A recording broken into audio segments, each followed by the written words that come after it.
Guys आज के इस वीडियो में मैं आप लोगों के थर्ड सेमेस्टर के एक इम्पॉर्टेंट सब्जेक्ट के टॉपिक के बारे में डिस्कस करने वाले हूँ। सो गाइज आज के इस वीडियो में हम जिस टॉपिक के बारे में डिस्कस करने वाले हैं उसका नाम है इंटरनेशनल रिलेशन। एंड गाइज ये एक बहुत इंपॉर्टेंट टॉपिक है आपके एक सब्जेक्ट का जिसका नाम है prospective on international relation and world history. So basically guys आज के इस वीडियो में मैं आप लोगों को जो आपके इंटरनेशनल रिलेशन है उसके बारे में बताऊंगी। बेसिक से बिल्कुल हम स्टार्ट करेंगे। सबसे पहले मैं आप लोगों को इंट्रोडक्शन दूंगी कि बेसिकली इंटरनेशनल रिलेशन से रिलेटेड अगर कोई क्वेश्चन आपके एग्जाम में आता है तो आप किस तरह से एक इंट्रोडक्शन के साथ अपने आंसर को स्टार्ट करेंगे। एंड उसके बाद मैं आपको इंटरनेशनल रिलेशन की डेफिनेशन बताऊँगी। सो गाइज इसी तरह से मैं आप लोगों को इंटरनेशनल रिलेशन वाला जो चैप्टर है वो कंप्लीट कराने वाली हूँ। इसके अलावा प्रीवियस ईयर के अंदर जितने भी क्वेश्चन इस चैप्टर से रिलेटेड आए हुए हैं वो भी मैं आपको सॉल्व कराऊंगी। सो गाइज आप लोग प्लीज़ इस वीडियो को लास्ट तक देखिएगा ताकि आप लोगों को सारे पॉइंट्स अच्छे से क्लियर हो सकें। तो चलिए गाइज फटाफट से स्टार्ट करते हैं एंड वन बाय वन करके सारे इंपॉर्टेंट पॉइंट्स को डिस्कस करना स्टार्ट करते हैं। सो गाइज हमारा जो सबसे पहला इंपॉर्टेंट पॉइंट है वो है परिचय यानी कि इंट्रोडक्शन। सो गाइज इस क्वेश्चन के आंसर में आप इंट्रोडक्शन कुछ इस तरह से देंगे कि आज विश्व के सभी देश एक दूसरे पर आश्रित हैं, सभी सामाजिक, आर्थिक, कूटनीतिक तथा राजनीतिक रिश्तों से जुड़े हुए हैं, वैश्विक विकास के लिए सभी देश परस्पर प्रयासरत हैं। एक देश में घटने वाली घटना की प्रतिध्वनि आज अन्य देशों में भी सुनाई पड़ती है। उदाहरण के रूप में हम 11 सितंबर 2001 को न्यूयॉर्क के वर्ल्ड ट्रेड सेंटर पर हुए आतंकी हमले को ले सकते हैं। ये एक वैश्विक दुर्घटना थी जिसमें दुनिया के 80 से भी अधिक देशों के कई हजार लोगों की मृत्यु हो गई थी।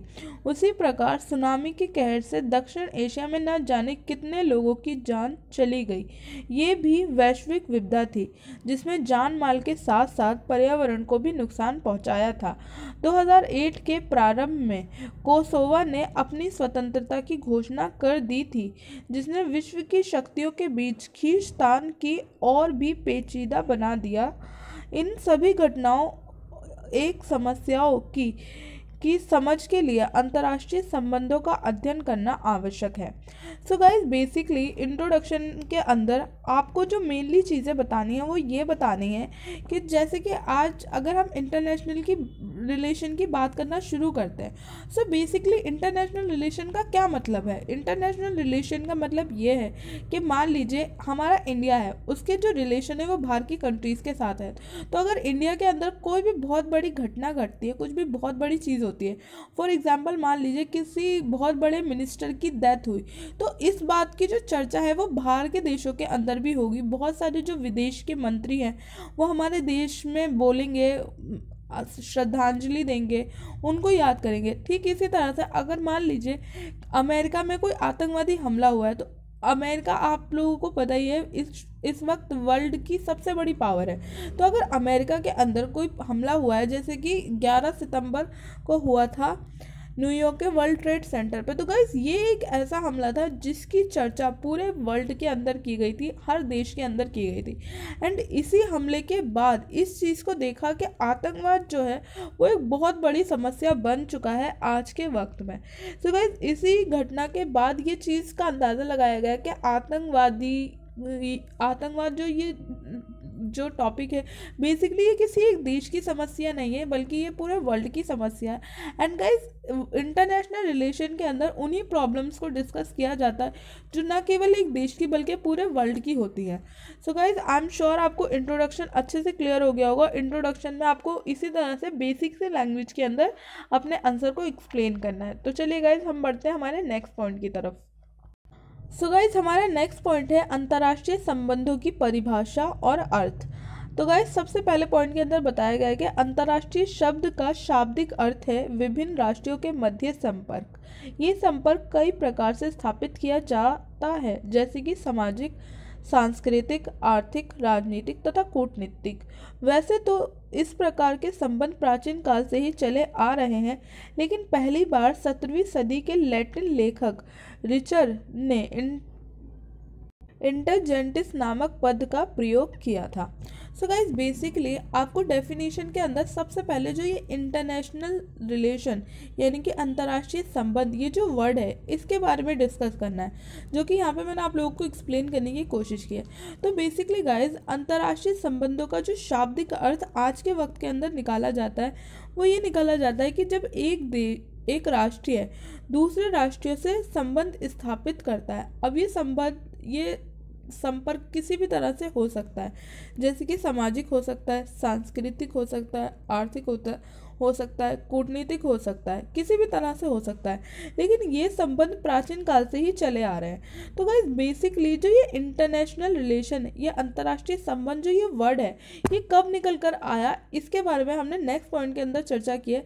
यहाँ पे बोला गया है कि जो एक लैटिन लेखक थे जिनका नाम था रिचर, उन्होंने सबसे पहले इंटरजेंटिस नामक शब्द का यूज़ किया था। बेसिकली इंटरजेंटिस शब्द का यूज़ भी उन्होंने इंटरनेशनल रिलेशन के कॉन्टेक्स्ट के अंदर ही किया था। इसके बाद गाइस हम थर्ड पॉइंट के अंदर अगर डिस्कस करें तो ये बताया जाता है कि आगे चलकर 18वीं सदी के अंग्रेजी विद्वान जेरेमी बेंथम ने इंटरनेशनल शब्द का व्यवहार अपने लेख में किया था।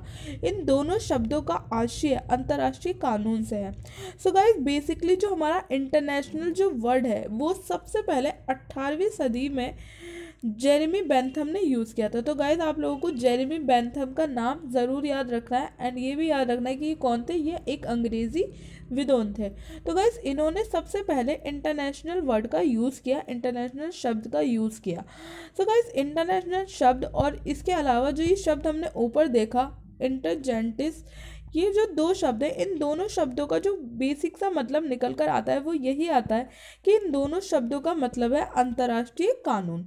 सो गाइस इस तरह से हम इंटरनेशनल वर्ड को देखना स्टार्ट किया गया हमारी हिस्ट्री के अंदर और इस तरह से आगे चलकर डेफिनेशंस बनती गई इंटरनेशनल रिलेशन की। सो गाइस हम हमारे फोर्थ पॉइंट को डिस्कस करते हैं अब। सो गाइस फोर्थ पॉइंट के अंदर बताया गया है कि आधुनिक समय में इसके कई समानार्थी पद हैं जैसे अंतर्राष्ट्रीय राजनीति, विश्व राजनीति आदि। इस प्रकार निम्नलिखित 3 पद हमारे सामने आते हैं। सो गाइस बेसिकली जो 2 शब्द हमने ऊपर डिस्कस किए उनसे रिलेटेड आज के वक्त में बहुत सारे शब्द बन चुके हैं, जिसमें से 3 मेन शब्द हैं जिनके बारे में हम डिस्कस करेंगे। उपयुक्त तीनों अवधारणाओं को ध्यान से देखने से ये स्पष्ट होता है कि उनमें कुछ अंतर अवश्य है। तो गाइस सबसे पहले हम जिसके बारे में डिस्कस करेंगे वो है अंतर्राष्ट्रीय राजनीति। ये वर्ड जब हम अंतर्राष्ट्रीय राजनीति की बात करते हैं तो उससे सिर्फ एक ही पहलू पर जोर पड़ता है। सुप्रसिद्ध चिंतक H.J. मार्गेंथो ने स्पष्ट किया है कि राजनीति शब्द से शक्ति संघर्ष का बोध होता है। वहीं दूसरी ओर अन्य विद्वानों के अनुसार अंतर्राष्ट्रीय राजनीति एक ऐसी कला है जिसके माध्यम से कोई राज्य अथवा राज्यों का समूह अपने स्वार्थ की पूर्ति के साथ साथ दूसरों पर नियंत्रण स्थापित करने के लिए छल कपट का सहारा लेता है। सो बेसिकली गाइज अगर हम अंतर्राष्ट्रीय राजनीति इस वर्ड के बारे में डिस्कस करना शुरू करते हैं। सो गाइज अंतर्राष्ट्रीय राजनीति के बारे में जो सबसे पहला विचार दिया गया है वो एक बहुत प्रसिद्ध चिंतन विद्वान हैं जिन्होंने दिया है, जिनका नाम है H.J. मार्गेंथो। सो गाइज इनका नाम आपको याद रखना है बिकॉज ये नाम आप लोगों को आगे आने वाली वीडियोस के अंदर भी सुनने को मिलेगा, क्योंकि ये हमारे इंटरनेशनल रिलेशन से रिलेटेड एक बहुत इंपॉर्टेंट विद्वान है जिनके बारे में आपको हमेशा याद रखना है। इनका एक बहुत फेमस विचारधारा है जिसको हम यथार्थवाद के नाम से जानते हैं, उसके बारे में भी मैं आपको आगे पढ़ाने वाली हूँ। सो गाइज इनका नाम आप ध्यान रखिएगा। So guys H.J. मार्गेंथो के अनुसार जो राजनीति वर्ड है, यानी कि अगर हम राजनीति वर्ड को एनालाइज करते हैं तो उनके अकॉर्डिंग राजनीति वर्ड से हमें क्या पता चलता है, हमें पता चलता है राजनीति वर्ड से कि इसका मतलब है शक्ति संघर्ष। बेसिकली गाइज मार्गेंथो के अनुसार राजनीति का मतलब है कि एक राज्य या फिर एक देश, बेसिकली यहाँ राज्य कहने का मतलब भी देश से ही है, एक देश अपने आप को शक्तिशाली बनाने के लिए दूसरे देश से संघर्ष करता है, खींचातानी करता है। इसी को राजनीति कहते हैं, इसी को इंटरनेशनल रिलेशन के अंदर राजनीति का दर्जा दिया जाता है। तो गाइज इस तरह से H.J. मार्गेंथो के अनुसार तो राजनीति वर्ड का मतलब है शक्ति संघर्ष। लेकिन अगर हम कुछ और विद्वानों की बात करते हैं, कुछ और जो हमारे थिंकर्स हुए हैं उनकी बात करते हैं, तो गाइस उनके अनुसार अंतर्राष्ट्रीय राजनीति एक ऐसी कला है जिसमें राज्यों और राज्यों का समूह अपने स्वार्थ की पूर्ति करने के साथ साथ दूसरे पर नियंत्रण स्थापित करने के लिए छल कपट का सहारा लेते हैं। तो बेसिकली गाइस जो हमारे अन्य विचारक हैं, अन्य जो हमारे थिंकर्स हैं, उनका कहना यह है कि अंतर्राष्ट्रीय राजनीति में एक राज्य, बेसिकली राज्य कहने का यहाँ पे मतलब है देश से, एक देश दूसरे देश के साथ अपने स्वार्थ को सिद्ध करता है, साथ के साथ उस देश के ऊपर अपना कब्जा करने की भी कोशिश करता है। सो गाइस ये चीज़ें आप लोगों को आई एम श्योर समझ आ गई होंगी, मैंने आपको बिल्कुल ईजी लैंग्वेज में एक्सप्लेन करने की कोशिश की है। अब हम बढ़ते हैं हमारे नेक्स्ट पॉइंट की तरफ गाइस, जिसके अंदर हम डिस्कस करेंगे अंतर्राष्ट्रीय कानून। इसी प्रकार अंतर्राष्ट्रीय कानून से सिर्फ नियमों, कानूनी अधिनियमों आदि का भाव निकलता है, इससे अन्य पहलुओं का बोध नहीं होता। सो गाइस अगर हम अंतर्राष्ट्रीय कानून इस वर्ड को डिस्कस करना शुरू करते हैं, तो बेसिकली इस वर्ड को जब हम सुनते हैं तो हमारे माइंड में जो सबसे पहले जो थॉट्स आते हैं उनसे इस वर्ड का मतलब पता चलता है, जो कि है नियम, कानून, अधिनियम। बेसिकली अगर हम अंतर्राष्ट्रीय कानून की बात करते हैं तो हमें नियमों, कानूनों, अधिनियमों के बारे में पढ़ने का हमारे दिमाग में विचार आता है। अंतर्राष्ट्रीय कानून इस वर्ड से सिर्फ इन्हीं चीज़ों का बोध होता है। So guys I am sure आपको ये चीज़ भी अच्छे से समझ आ गई होगी। अब हम बढ़ते हैं हमारे नेक्स्ट पॉइंट की तरफ। सो गाइज जो हमारा अगला वर्ड है जिसके बारे में हम डिस्कस करने वाले हैं वो है हमारा अंतर्राष्ट्रीय संबंध।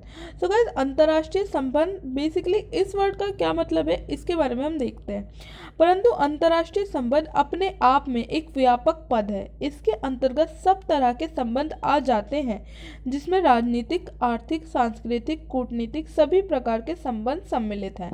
सो बेसिकली गाइज अभी मैंने आप लोगों को ऊपर बताया अंतर्राष्ट्रीय राजनीति जब हम बात करते हैं तो बेसिकली उसके अंदर सिर्फ हम एक राज्य की स्वार्थ पूर्ति और एक राज्य किस तरह से एक देश दूसरे देश से किस तरह से अपने आप को अपने स्वार्थ के लिए संबंध स्थापित करता है, वो सारी चीज़ें हमने देखी। लेकिन जब हम अंतर्राष्ट्रीय संबंध की बात करते हैं तो बेसिकली गाइज अंतर्राष्ट्रीय संबंध के अंदर जितनी भी सारी चीज़ें हैं वो सब इंक्लूड होती हैं, फिर चाहे वो राजनीतिक हो, आर्थिक हो, सांस्कृतिक हो, कूटनीतिक हो, कुछ भी हो, अंतर्राष्ट्रीय संबंध के अंदर सब कुछ इंक्लूड हो जाता है। लेकिन अगर हम अंतर्राष्ट्रीय कानून और अंतर्राष्ट्रीय राजनीति की बात करते हैं तो उनके अंदर कुछ स्पेसिफिक चीज़ों की बात की जाती है। So guys I am sure ये तीनों पॉइंट आपको क्लियर हो गए होंगे। अब हम बढ़ते हैं हमारे नेक्स्ट पॉइंट की तरफ। गाइज हमारा नेक्स्ट पॉइंट है अंतर्राष्ट्रीय राजनीति, अंतर्राष्ट्रीय कानून तथा अंतर्राष्ट्रीय संबंधों में अंतर। सो बेसिकली गाइज ये तीनों जो वर्ड है इनको मैंने अभी आपको अलग अलग एक्सप्लेन कर बताया। अब आप लोगों को एक पैराग्राफ के अंदर इन तीनों के अंदर जो बेसिक डिफरेंस है उसको एक्सप्लेन करना है। तो गाइस फटाफट से हम देख लेते हैं हमारे इस वाले पॉइंट को भी। अधिकांश विद्वानों का कथन है अंतर्राष्ट्रीय राजनीति का प्रयोग सरकारों के मध्य सरकारी संबंधों के लिए होता है, जो वे अपने अपने राज्यों के यंत्र के रूप में कार्य करते हुए राजनीति करते हैं। अंतर्राष्ट्रीय संबंधों का क्षेत्र विस्तृत है। स्टैनली हॉफमैन के अनुसार अंतर्राष्ट्रीय संबंधों में वे सभी तत्व एवं गतिविधियां शामिल हैं जो विदेशी नीति के अनुसार हैं और इन इकाइयों को प्रभावित करती हैं। इसमें संसार विभाजित है। अंततः विदेशी अंतर्राष्ट्रीय राजनीति एवं अंतर्राष्ट्रीय कानूनों से कुछ सीमित विषयों का बोध होता है, जबकि अंतर्राष्ट्रीय संबंध इन सब का व्यापक रूप है। अध्ययन के विषय के रूप में अंतर्राष्ट्रीय संबंध अनेक राजनीतिक गतिविधियों का विश्लेषण करते हैं। इसमें शामिल है युद्ध, शांति, कूटनीति, वाणिज्य संबंध, संधियां, समझौते व सांस्कृतिक आदान प्रदान तथा अंतर्राष्ट्रीय संगठनों में भागीदारी इत्यादि। इसमें से प्रत्येक गतिविधि का अपने आप में विशेष स्थान है। सो बेसिकली गाइज अगर हम इन तीनों शब्द के अंदर भेद करना शुरू करते हैं, अंतर देखना शुरू करते हैं, अंतर्राष्ट्रीय राजनीति, अंतर्राष्ट्रीय कानून, अंतर्राष्ट्रीय संबंध, सो गाइस यहाँ पे कहा गया है कि अधिकांश विद्वान यानी कि जो हमारे ज़्यादातर थिंकर हैं वो यही मानते हैं कि अंतर्राष्ट्रीय राजनीति वर्ड की बात जब हम करना शुरू करते हैं तो उसके अंदर जो हमारे माइंड में इस वर्ड को सुनने के बाद जो सबसे पहला थॉट आता है वो यही आता है कि सरकारी संबंध। बेसिकली एक देश की सरकार दूसरे देश की सरकार के साथ सरकारी संबंध स्थापित कर रही है। जैसे कि गाइज आप लोगों ने को मैं एक सिंपल सा एग्जांपल देती हूँ। हमारे देश के प्रधानमंत्री मोदी जी विदेश जाते हैं, विदेश जाकर वो क्या करते हैं, वो हमारे देश की सरकार के संबंध दूसरे देश की सरकार से स्थापित करते हैं ताकि जब वक्त पड़े और हमें उन लोगों की हेल्प की ज़रूरत पड़े तो हमारे पास हेल्प करने के लिए हमारा कोई ना कोई फ्रेंड इंटरनेशनल लेवल पे हो। सो गाइज ये चीज़ें ही हमें अंतर्राष्ट्रीय राजनीति में देखने को मिलती हैं। लेकिन अगर हम दूसरी तरफ इंटरनेशनल रिलेशन की बात करते हैं, अंतर्राष्ट्रीय संबंधों की बात करते हैं, तो अंतर्राष्ट्रीय संबंधों में न सिर्फ राजनीति बल्कि सांस्कृतिक, कूटनीतिक और जो भी आर्थिक पहलू हैं वो सब भी शामिल हो जाते हैं। जैसे कि मान लीजिए अगर आज हमारे इंडिया में किस पैसों की कमी हो जाती है तो हमारे इंटरनेशनल रिलेशन किस तरह से बाहर की ऑर्गेनाइजेशन से कर्ज लेकर हमारे देश की जो पैसों की कमी है उसको पूरा करते हैं। बेसिकली ये सारी चीज़ें चाहे धन की सहायता हो या फिर डिफेंस की सहायता हो, ये जितनी भी चीज़ें ये सारी चीज़ें इंटरनेशनल रिलेशन के अंदर आ जाती हैं। इसीलिए जब हम इंटरनेशनल रिलेशन की बात करते हैं तो उसके अंदर हमें बहुत सारी चीज़ों को एनालाइज करना पड़ता है। बट अगर हम अंतर्राष्ट्रीय कानून या अंतर्राष्ट्रीय राजनीति की बात करते हैं तो उनके अंदर हमें स्पेसिफिक चीज़ों को डिस्कस करना होता है। जैसे कि अगर हम अंतर्राष्ट्रीय राजनीति की बात करेंगे तो उसमें हमें सिर्फ सरकारी संबंधों को एनालाइज करना होगा, और अगर हम अंतर्राष्ट्रीय कानून की बात करते हैं तो कानून के अंदर हमें नियमों और जितने भी अधिनियम हैं उनको डिस्कस करना होगा। लेकिन अंतर्राष्ट्रीय संबंधों के अंदर हमें इन सारी चीज़ों को डिस्कस करना होगा। तो गाइज़ आई एम श्योर आपको समझ आ गया होगा। सो गाइज़ ये आप लोगों की डेफिनेशन यहाँ पे फिनिश होती है। एंड गाइज़ लास्ट के अंदर यही बताया गया है कि जब हम अंतर्राष्ट्रीय संबंध की बात करते हैं तो इसके अंदर बहुत सारे टॉपिक शामिल हो जाते हैं, जैसे कि युद्ध, शांति, कूटनीति, वाणिज्य संबंध, संधियाँ, सांस्कृतिक आदान प्रदान, अंतर्राष्ट्रीय संगठनों में भागीदारी। ये सारी चीज़ें इसके अंदर इंक्लूड हो जाती हैं इंटरनेशनल रिलेशन के अंदर। सो गाइज ये आप लोगों की एक डेफिनेशन है जो मैंने आपको एक्सप्लेन की है। आई एम श्योर आपको समझ आ गई होगी। एंड गाइज इसी तरह से आप लोगों को इस डेफिनेशन को याद रखना है। So guys I am sure आज की वीडियो आप लोगों के लिए हेल्पफुल रही होगी। एंड गाइज आज की इस वीडियो में हमने आप लोगों की बहुत इंपॉर्टेंट चीज़ें डिस्कस की हैं। सो गाइज आप सबसे रिक्वेस्ट है कि अगर ये वीडियो आप लोगों को अच्छी लगी हो तो प्लीज़ इस वीडियो को लाइक कीजिएगा, अपने दोस्तों के साथ शेयर कीजिएगा। एंड आपको और कौन कौन से सब्जेक्ट की वीडियोज़ चाहिए आप लोग मुझे नीचे कमेंट करके बता सकते हैं, या फिर इसके अलावा आपको कुछ समझ ना आया हो तो वो भी आप लोग मुझसे पूछ सकते हैं। इसके अलावा अगर आप लोग चैनल पर पहली बार आए तो प्लीज़ चैनल को ज़रूर सब्सक्राइब कीजिए ताकि आप लोग हमारी फैमिली का पार्ट बन सकें। सो गाइज आज की इस वीडियो में बस इतना ही। मिलती हूँ मैं आप सबसे अपनी नेक्स्ट वीडियो में, तब तक के लिए थैंक यू सो मच।